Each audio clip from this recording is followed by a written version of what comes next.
नमस्कार मैत्रिणींनो, आज आपण तळणीचे मोदक करणार आहे।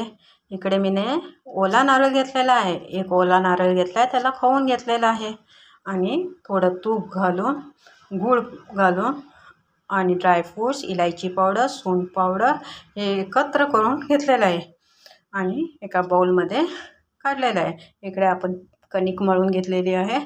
आता या कणकेचे आपण लहान लहान गोळे करून मोदक करूया। पुरीच्या आकाराचे लाटून घ्या आणि मग हे सारण यात भरूया।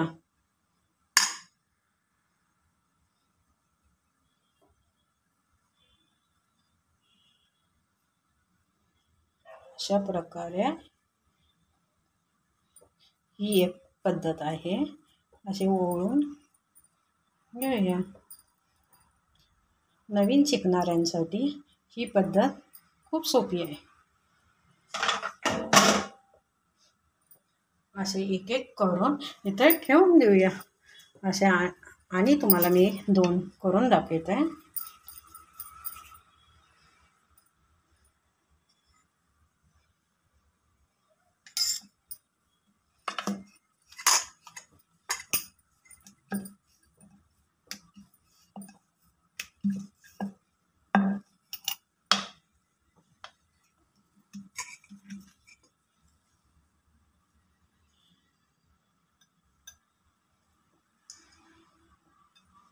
तुम्हाला जसं पाहिजे तसं तुम्ही सारण त्यात घाला।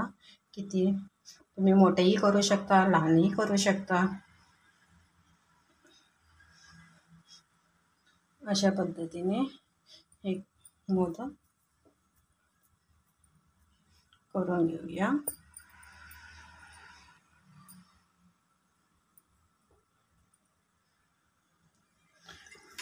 इकडे मीने तेल तापत ठेवते। तोपर्यंत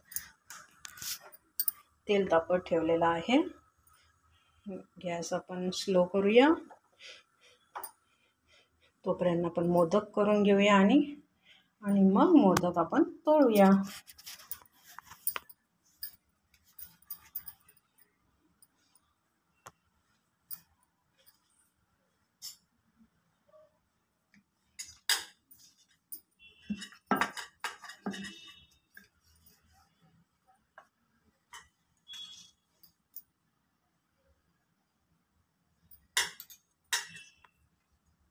अशा पद्धतीने तुम्ही मोदक करून घ्या आणि केल्यानंतर मोदक खाऊन मग मला कमेंट करून सांगा तुम्हाला कसे वाटले मोदक।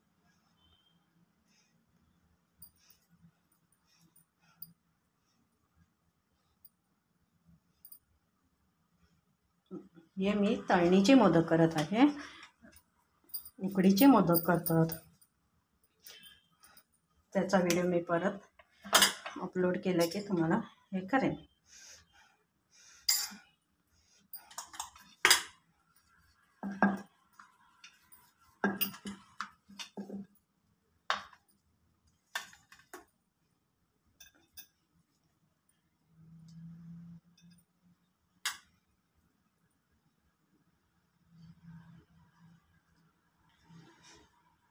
आज गणेश जयंती आहे, त्या निमित्ताने मी मोदक करत आहे।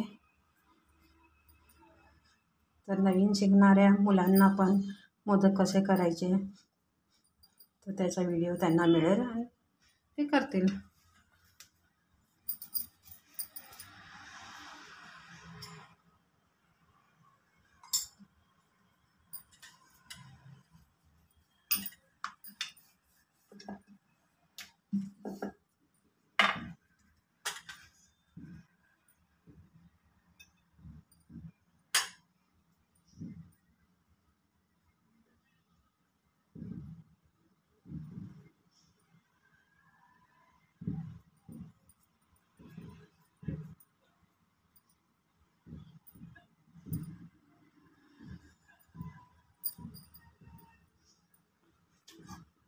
आता आपण हे तळून घेऊया।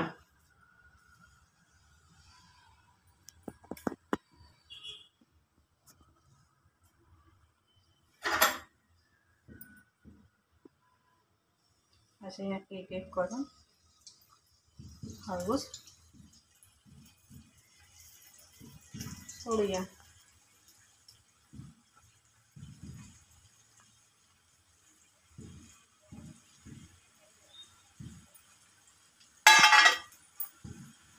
आता मी ना गॅसची फ्लेम ही बारीकच केलेली आहे. बारीक फ्लेमवरच मोदक तळायचे, नाही तर मग आत थोडे कच्चे राहू शकतो. वरवरचं पीठ मग लवकर हे होईल. हे बघा,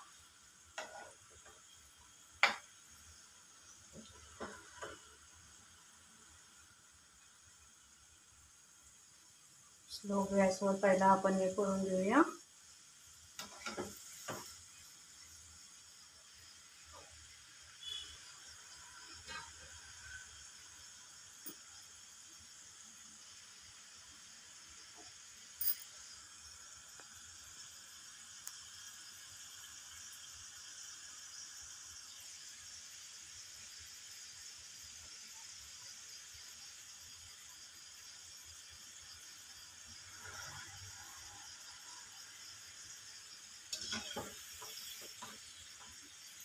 आता लालसर कलर आला की मागे आपण ते काढायचे.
आता बघा, हे मोदक लालसर ह्याच्याप्रमाणे झालेले आहेत.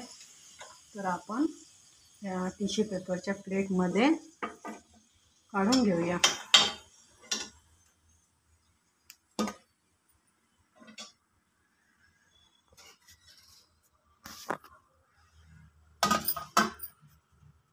टिश्यू पेपर प्लेटमध्ये काढून घेऊया. त्याच्यानंतर मग आपण एक सर्विंग प्लेटमध्ये ते मोदक बाप्पांसाठी कापूया.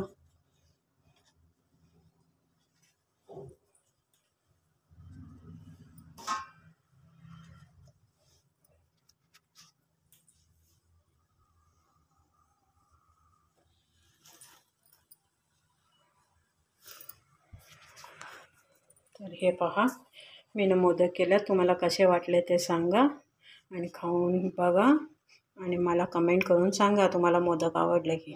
या चला, आता आपण गणपती बाप्पांना हे मोदक दाखवूया.